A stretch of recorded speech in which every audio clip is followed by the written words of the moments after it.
तो आ लिए नाश्ता भी। राम राम जी सभी को, कैसे हो? तो पहुंच गए यहाँ आड़ा।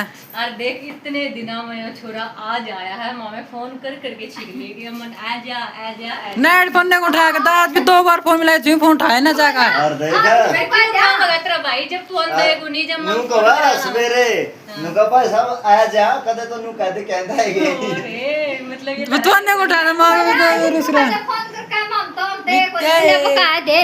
अच्छा सरप्राइज दे और हां ओए पर तो की मारा मां कहता नु कनु रह ले हां तो कोई तो करेगा मां करे नु कनु रह ना बैटरी वाली विचार मने यकीन बोलता कि आवा तेरा भाई का होता था कि आमन आमन और मंगना आमन तो कौन आ सकता है, मुस्कान और मुझसे भी संग है जी ना चार्जिंग वाली थी यार 4 ला ली थी। ये भी स्नूरे रखांगे 4-5 दिन काम करवाओ इस पर।